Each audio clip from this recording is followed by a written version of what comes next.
And hello and welcome everybody to Sound Off with Sinkoff. I am Brian Sinkoff. Of course, Sound Off is sponsored by the Sinkoff Realty Group, a full service real estate brokerage right here in the capital region of New York. Well, I am honored today to have a special guest on Sound Off with Sinkoff. We're smack dab in the middle of the Summer Olympic Games in Paris, and who better to talk about these Olympics than my uncle? You remember him as Uncle Fenway back in the day. Mark Favermann here with us on Sound Off. Mark, welcome to the podcast. Thank you. I'm honored to be here with you.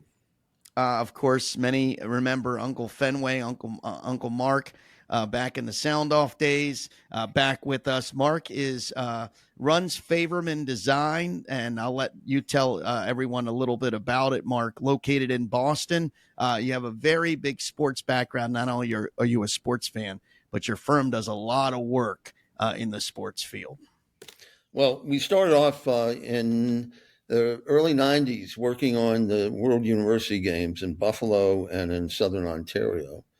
And I did that work because I was really interested in working on the Olympics that were coming up in 1996 in Atlanta. I'll get back to that in a moment. Yep. We also have worked on NCAA Final Fours, the 1999 Ryder Cup, bowl games in Florida, the Commonwealth Games in Manchester, England. And for the past 23 seasons, we have been a design consultant to the Boston Red Sox. That's how I became Uncle Fenway. So Mark, when you say working on the games, tell everybody a little bit about what you're referring to. You're talking about the look. I'm trained as an urban designer. So I look at things visually from the top down, unlike a graphic designer who looks from small things up. So my purview or my perspective is somewhat unique, and that's why I was selected to design the look, as they call it, of various sports projects. Now, in 1993, my then wife was at lunch with her mother, and a former neighbor of ours said that she had just received a letter from the Atlanta organizing committee to submit her work. She was a graphic designer, but she said that wasn't her thing, and it was more my thing. And let me, let her send. At the time, she faxed over the letter. I haven't used a fax in 25 years. Anyway, so I got the letter. I read it. And it asked for submission by Monday, and it was a Friday when I got it. In those days, we would FedEx everything, so make sure it could get there overnight.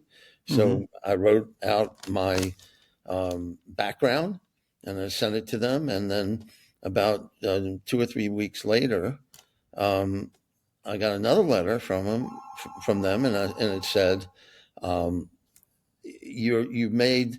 The top 25 from the 481 firms that had applied. Wow. And so that was quite, startling.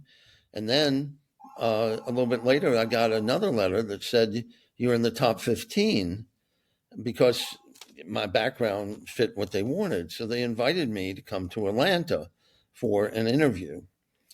So I had never done a project of that scale. I didn't really know what to do. So I asked a friend of mine who had worked in a large architectural firm if he had any suggestions of people I could meet who had taken on big projects, and they could advise me.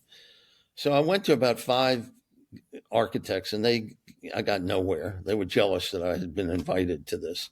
And the 6th one I went to, however, had a really good idea. For the previous 10 years or so, our firm had been designing shopping mall interiors. And so we did a lot of banners. And as you can see at the Olympics, there are banners. So he said to me, "Do you have any?" We had done, 80, shopping centers and shopping malls, rather. They were enclosed. Yep. And he said, "Do you have any samples of these banners?" And I said, yeah, we save one from every project. He says, well, take 25 of them with you when you go to Orlando and unroll them. Nobody's going to do that and show Right. what you've done. And then he also said your slides are good, tighten them up, and then I left out something. There was a fledgling cable sports company that worked on the World University Games in 1993, and I called them up in Connecticut, and I asked them what it would cost to get the video of because they used my designs as segues between sports. Right. So they said something like $600 or $700. I couldn't afford that. So I was complaining to your mother, Brian, about that, and she says, "Oh, there's no problem. I have it all on Betamax." So your mother sent me the video. So when I went to Atlanta, I walked into this room, and the room looked like the Nuremberg trials. Nobody smiled. I didn't know. They didn't introduce themselves. I didn't know who the hell I was talking to. Right. So I start presenting. So the first thing I show my slides of all the shopping mall work that we had done, and then I unfurled the banners, and I had a video showing our segues from the cable religion cable channel that was, by the way, named ESPN. Yeah. And I walked out, and there was this really nice lady who had escorted me in and out of the room. And she turns to me and she says, Mr. Favermann, you're going to be called back. Maybe she made the decision. I don't know. I mean, they said nothing. They didn't applaud, nothing. So a couple of weeks later, I hear nothing. A month later, I hear nothing. So my ex-wife was certainly a negative person. So she kept, hounding me. Well, you're not going to get it. You haven't heard, And she went away to New York for a few days, and I picked her up at the airport, and she said, well, I guess you didn't hear anything. And I said, no, I did hear something. They invited me back. Wow. So I get rather emotional when I talk about it. So we were one of 5 firms from all over the United States who were chosen to design the Atlanta Olympics. And it was the largest contract I had up until that time. And it was one of the best and worst experiences of my professional life. And why do you say that? Well, let's look at some of the slide. Let's look at some of the stuff here. Yeah. You got it on your screen here, right? Yes, I see it. All right. So why was it? This is the stuff you did, right? Right. Were we looking at all of that? Yeah. So those out there watching, again, it's Sound Off with Sinkoff with we're with Mark Favermann here. He is Favermann Design in Boston, designed the look of the Olympics in 1996. We're going to talk about the Paris Games here in 2024. But why I wanted to bring Mark on was because not only just how the whole process and the in-depth process of the Olympics, it's obviously big preparation from choosing the city to transportation to hotels to accommodations, but also the look, because every Olympics, I think it's fair to say, Mark, when you think of Olympics, I think you and I talked about this before this podcast, unlike anything else, when I mention, 1996 Atlanta, I think of the Leaf. LA, the 1980 Lake Placid, I think of like that bear, right? That's sort of whatever the heck that, I'm always thinking of the look of the games when I hear the Olympics. And I don't think you can say that about any other sporting event. All the logos of every event sort of looks the same, but the Olympics have their own individual look. Fair to say? Yes. And they also include the name of the host city and the date, so that if there's a sports event that they photograph, it is very unique to that event and that time. This where I'm circling is really what I remember most about those games. That Atlanta 1996. You talked about that flag. Is we had to collaborate with 5 firms, so you can imagine all the egos in the room. And then the Atlanta people felt like they should have it alone, and so they did everything they could to not necessarily help me and my group, but it's that type of thing. But it was exhilarating. It also gave me great confidence to take on any sports event afterwards. And I'm sure our long work with the Boston Red Sox is a function of having worked on the Olympics in '96. So Mark, let's look at some other things from the Atlanta games here. You talked about sort of when there's the sporting event, and you talked about how people, remember the event. And here you go in the screen here with the cycling, and you can see right here, you can sort of see the look in the background. Everywhere you go, let's face it, it's your imprint. Mark, how cool is that, looking back now at all these years later, that people still remember that look and that you were a big part of it? Well, Brian, I've thought of this. It's kind of macabre, but when I won this, I can say Olympic designer on my tombstone. So that's how cool it is. I mean, it's part of my professional life and me as a person. Now here is we'll go back, Mark. Before we end the Atlanta games, I want to talk a little bit about sort of your inspiration for where did you come up with this look? It's an iconic look. If you go back to an earlier slide, or the first one, this one, that one, the right side, and you can see a green pattern of it. I actually hand drew that, and then it was interpreted into color. The idea is this one right here. Yeah, it's called the quilt of leaves. Wow. The one at the top in the middle. Okay, this one. Yeah, and the idea of it is that Atlanta is very lush and very verdant. There's a lot of trees and grass. In fact, it was joked about that Dallas was Atlanta without any trees at one point. But anyway, so we had that in mind. We also were on the edge of Appalachia. And so quilts were a major craft of Appalachian women. And so we sort of connected the two, to the Southern Appalachians and to the green and flowers of Atlanta in the South. So that's where it came from. How many versions of that did you have to do before the Olympic Committee said, okay, we like it? They liked it right away, the first sketch. Really? Yeah. I mean, everybody was sat in a room and we said, sketch out something. And mine won. And everybody sort of took credit for it, but that's okay. I did that, and I have the black and white version on my wall behind me. So that's awesome. Yeah. That's awesome. All right, Mark. How you love, you're just a sports fan. You love the Olympics, and I know you love watching these games. But how do you sort of correlate a look with the Olympics, just because you're in it so deep? Well, I think some of them are quite bad, and I write about them in articles. Mm-hmm. Paris is an exquisitely beautiful city, period. Whatever you do to it, it's not going to hurt it.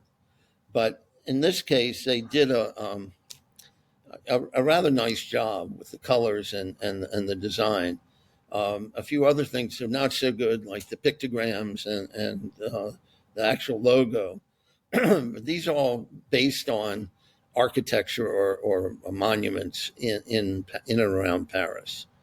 And so they have applied these graphics to each of the venues, all the sports venues. So, but that's another reason they do a look, is they thematically connect all venues to each other. Right. We go back on the medal. You go back to that slide, the medal.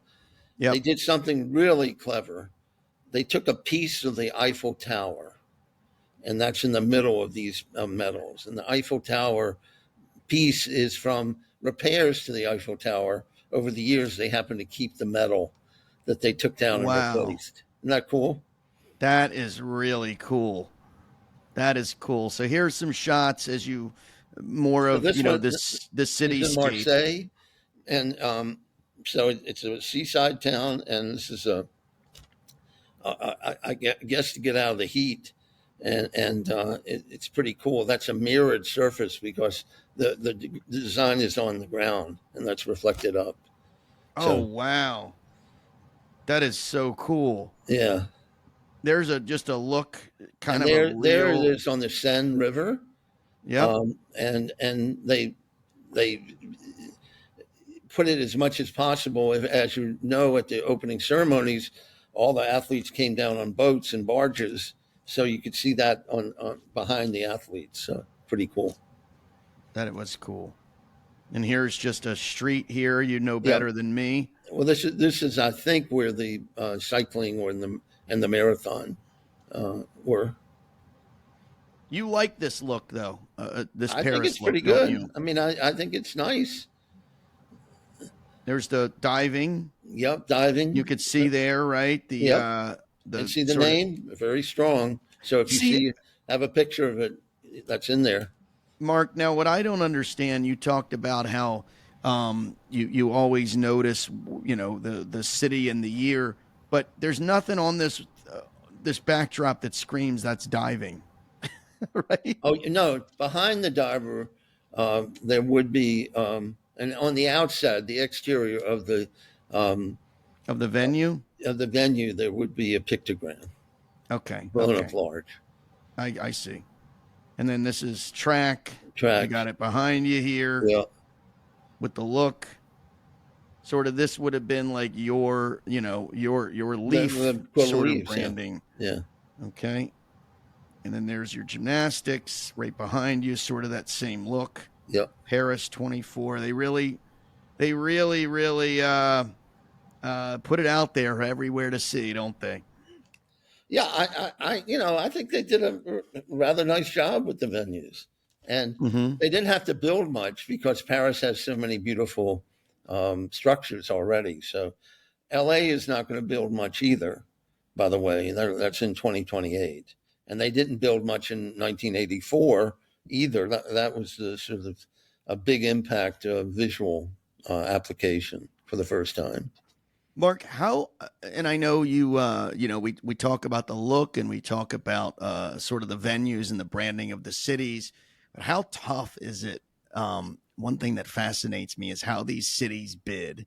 They Yeah. bid on the Olympics. It's such a process. We know it's a little bit corrupt and crooked. In the years past, it's certainly been. How It's not tough a is it to? moneymaker either. No, it's not. They lose money. Well, So especially the cities that have to create things yeah, from scratch, yeah, correct? yeah. Like How tough is it to Sochi, get a bid for the Sochi did Olympics? spent like 50 billion or something ridiculous, 70 billion. Right. Um, it's gotten to the point, Brian, that only one or two cities are even bidding on it per games now. It's Really? not, yeah. I mean, it's that expensive and that commitment. Boston had won it somehow. I don't know how, but somehow. And their ideas were so the people in charge were so off the rails that they lost it.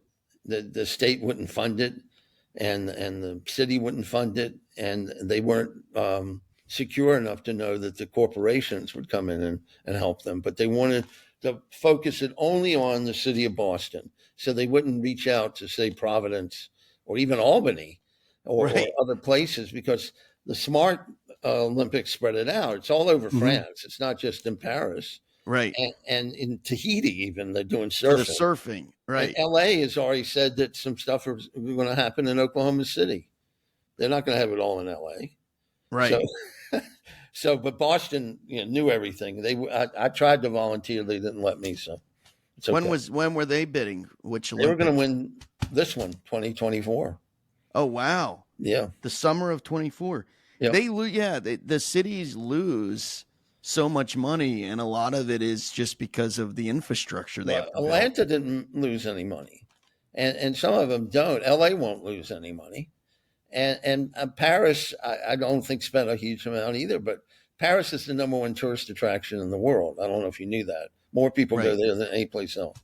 So because it's so beautiful. But anyway, it's interesting and complicated. The World Cup is the other thing that is somewhat like this in terms of bidding by cities and countries.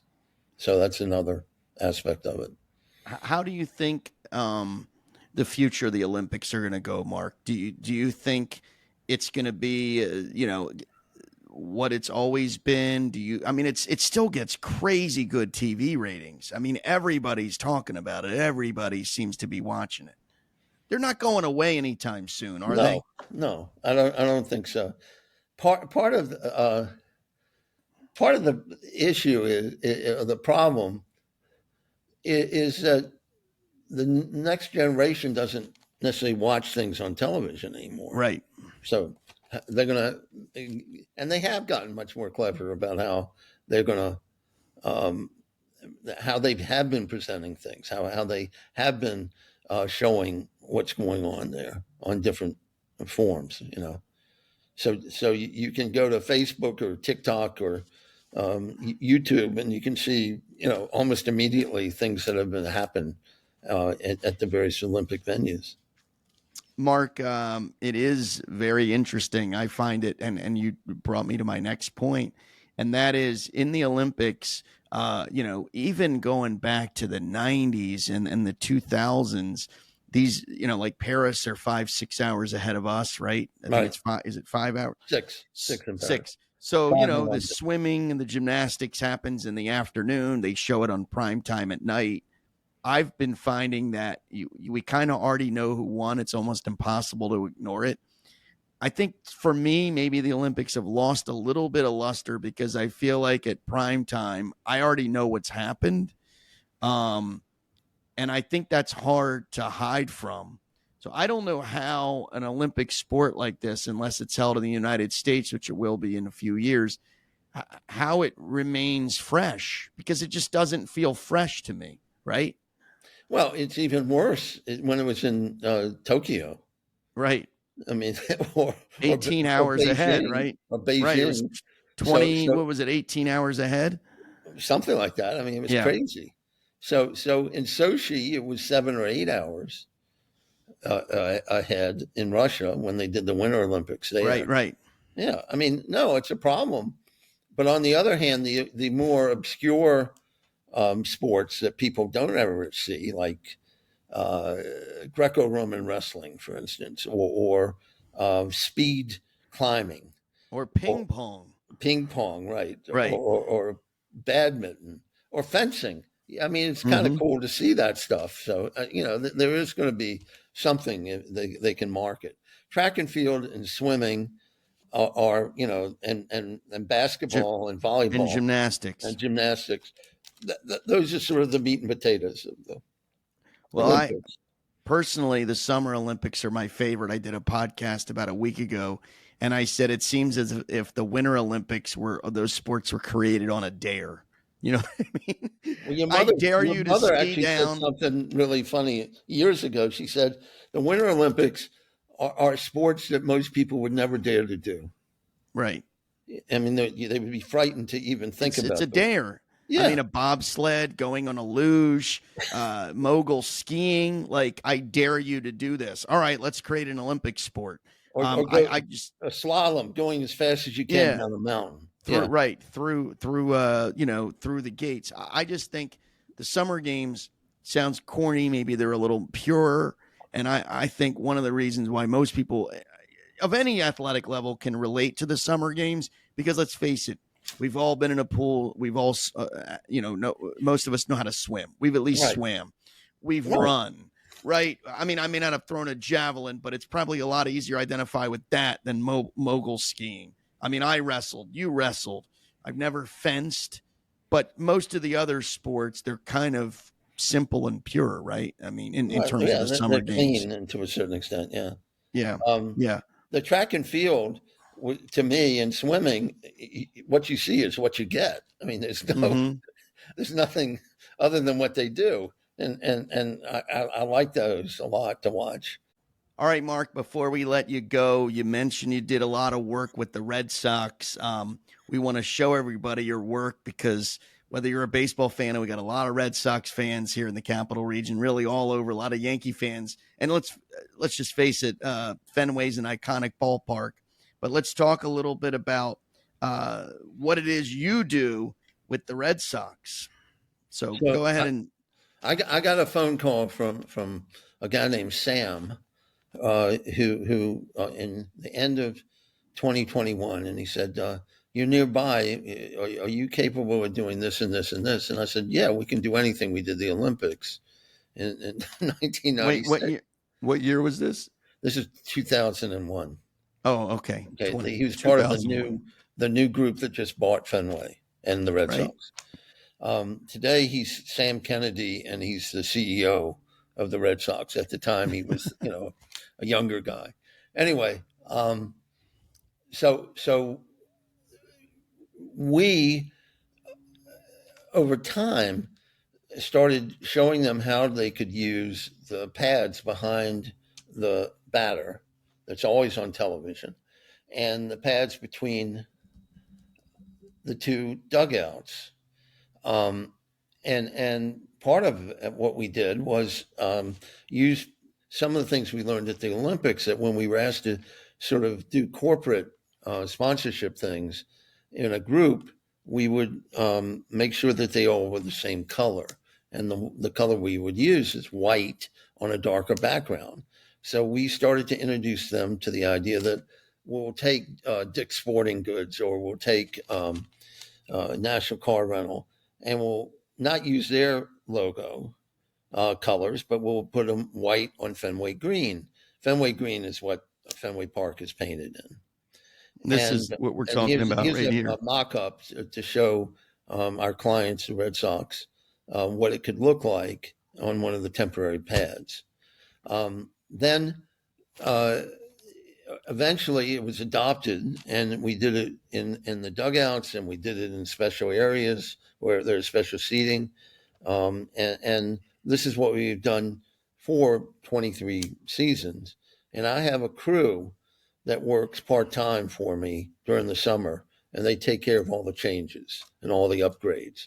About halfway through the summer, we have to repaint a lot of stuff because it's abused by balls or kicks or whatever. So, the major project that I was called about initially was to celebrate in some way or memorialize the 9/11 tragedy.